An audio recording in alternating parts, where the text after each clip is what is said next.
Hello, I'm Mike DeRay, Senior Director of Private Markets, and today we're going to talk about the Collaborative Strategies portfolio, what it is, how it works, and how it helps CalSTRS improve its investment returns. With me today are Glenn Blasé, Interim Director of Investment Strategy and Risk, and Kirsty Jenkinson, your Director of CIS. Glenn, the proposed Collaborative Strategies portfolio intentionally builds upon the innovation portfolio that has been in place for a very long time, and you've been kind of managing for that whole period of time. Maybe you could tell me a little bit about it, and maybe some history as well. Sure, Mike. First, I'd just like to say, I have the best job in investments. I feel like I'm back in college and always learning. The Innovative Strategies portfolio was formed in 2009, when CalSTRS only had 4 asset classes at the time. Our CIO recognized the need to further diversify the portfolio, but we had limited staff and we didn't have a clear path for these new investment ideas. So the Innovative Strategies team was formed to incubate and test drive new strategies. Maybe an example of what your team's efforts produced. Sure. The trend following and global macro strategies were first incubated in 2012. In 2015, during the asset liability study, the board approved these 2 strategies to be part of the new risk mitigating strategies asset class with an initial allocation of 9%. I actually remember that. You guys worked on it for approximately 3 years, and then it graduated into its own asset class. Correct. So Glenn, maybe you could tell us what your team is currently working on. Sure, Mike. In 2017, my team began to incubate private credit strategies. They were anchored with senior secured direct lending. Staff believed at the time that the fundamentals of private credit were diversifying to the total fund. They offered attractive risk-adjusted returns, income generation, strong contractual terms, and lower correlation to the fixed income and global equity markets. And recently, a portion of that strategy has graduated to the fixed income team. Yes, in fact, the board approved a 2% allocation to the lowest risk area of private credit, direct lending.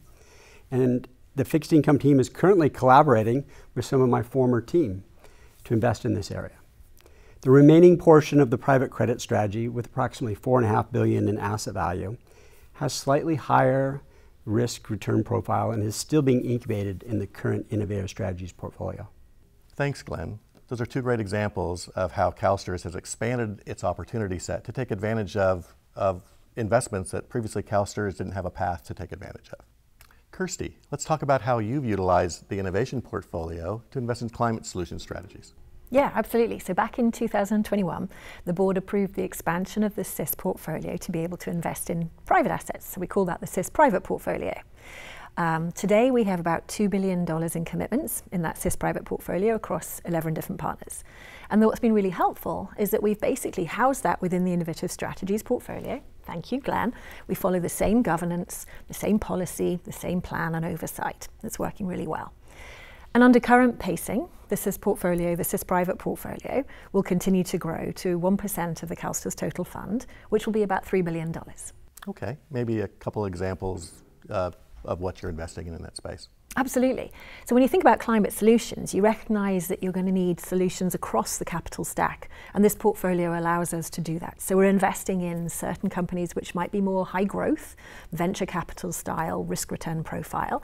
For example, technology that is helping supply chains become more efficient by connecting buyers and growers in the food market and solving food waste problems. So that's one kind of investment that we can make and have made. Another investment is, think about all the industrial processes that need to be decarbonized. So we need to be able to create green steel. We're investing in green steel production as well. Again, different risk return profile to the first example I gave. And third, we're also thinking about how do we finance the broader energy transition, big financing structures required to change our infrastructure for the future across transportation and across power. And that's more infrastructure-like returns, again, a different risk return profile. So the portfolio allows us to invest very flexibly across this. And what's happening is that we're able to present ourselves as a preferred partner because we have this flexibility. Thanks, Kirsty. So clearly you're using some of the goals of the collaborative model in the way that you're investing into these strategies. Yes, Mike, absolutely. Many of the investments that we're making are often with first-of-a-kind entities that allow us to retain a little bit more control, but also achieve advanced economics for CalSTRS.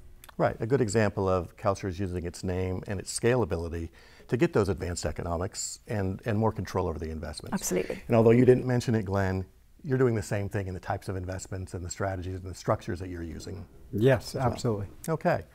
To sum up, what we're asking the board to approve is to decommission the innovative strategies portfolio and substitute a collaborative strategies portfolio that will have an innovation sleeve and an opportunity sleeve. In addition, we're asking the board to expand the range of the opportunity that we can invest in. Currently, the innovation portfolio has a 0 to 2.5% allocation, and we're asking to raise that to 0 to 5%. I believe the value of the current portfolio is approximately 1.5%. And that gives us plenty of room to grow the portfolio from where it is today. It's also important to point out that the monitoring that we're doing for the portfolio will follow the same guidelines and principles that we have with the current innovation portfolio. The approval process will be similar in both portfolios as they are today. I'd like to thank Glenn and Kirsty for sharing your time with me today, and we look forward to discussing this in the future. Thank you.